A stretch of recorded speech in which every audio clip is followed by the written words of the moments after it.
Assalamualaikum warahmatullahi wabarakatuh. Bertemu lagi dengan saya Siti Suharoh dalam video pembelajaran. Baiklah, kali ini saya akan mengulas sedikit tentang apa itu yang dimaksud dengan penyusunan rubrik asesmen dan pengolahan hasil asesmen, begitu juga dengan pengolahan hasil capaian akhir pembelajaran. Lalu berikutnya ada pelaporan asesmen, pelaporan kuantitatif, dan apa itu pelaporan kualitatif, serta rapor kurikulum merdeka. Baik, mari simak videonya. Baik, rubrik adalah suatu panduan bagi fasilitator pembelajaran untuk melakukan penilaian yang konsisten dan dapat dipertanggungjawabkan terhadap mutu pekerjaan peserta didik. Nah, rubrik ini juga dapat digunakan sebagai umpan balik terhadap mutu pekerjaan peserta didik. Langkah pertama yang dilakukan dalam menyusun rubrik penilaian adalah tentunya dengan menentukan kegiatan atau produk yang akan dinilai. Kegiatan atau produk ini disesuaikan dengan kompetensi atau tujuan pembelajaran yang akan dicapai. Pengolahan terhadap hasil asesmen dapat dilakukan dengan tahap analisis kuantitatif dan atau kualitatif. Hasil asesmen untuk tiap tujuan pembelajaran dapat diperoleh melalui data kualitatif maupun data kuantitatif. Data kualitatif yang dipergunakan dapat berupa hasil pengamatan atau rubrik, sedangkan data kuantitatif berupa angka.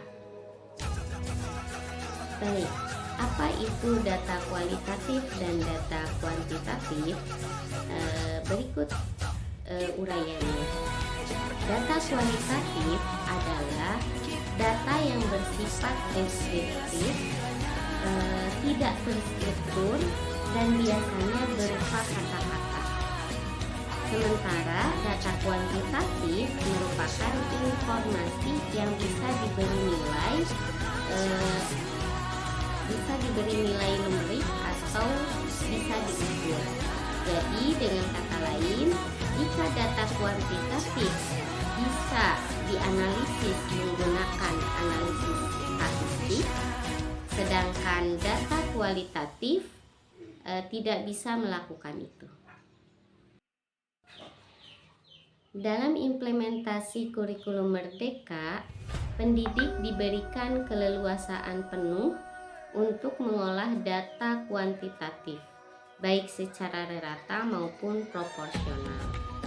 Nah, dalam melakukan asesmen itu ada beberapa indikator yang harus ditentukan oleh pendidik.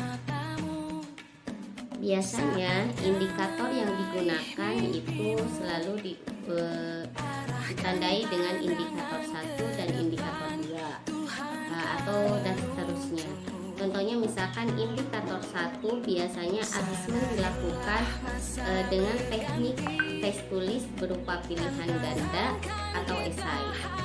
Sedangkan indikator 2 menggunakan teknik unjuk kerja.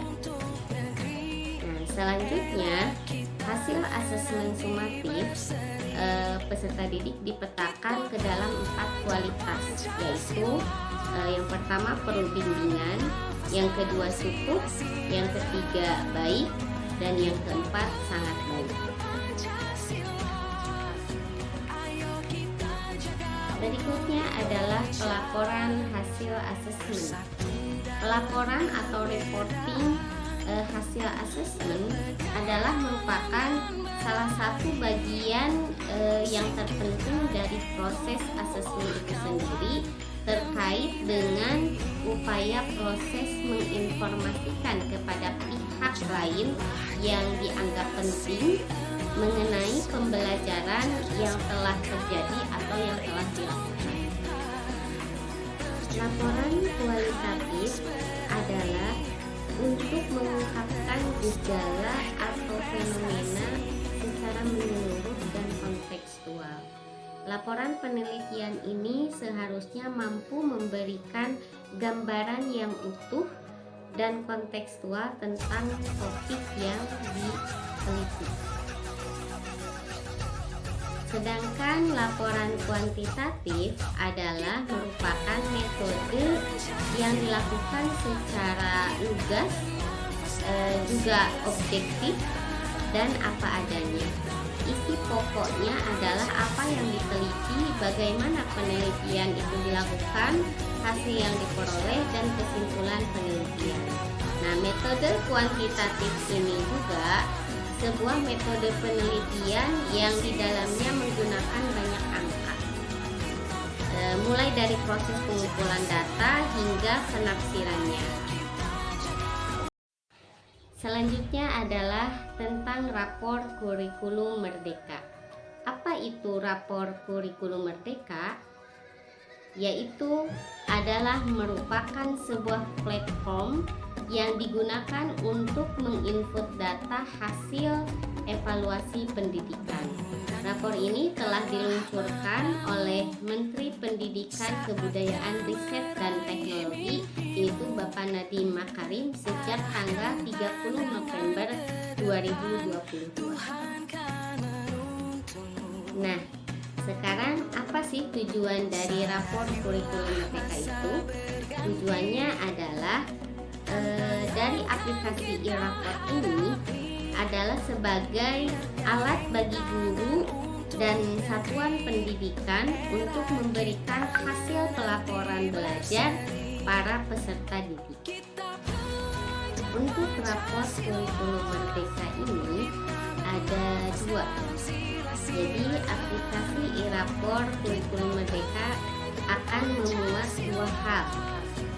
Yang pertama yaitu rapor intrakurikuler, dan juga yang kedua adalah rapor P5 atau proyek penguatan profil pelajar Pancasila. Untuk penjelasan selanjutnya, silahkan ikuti video berikutnya. Demikian video kali ini, semoga bermanfaat. Assalamualaikum warahmatullahi wabarakatuh.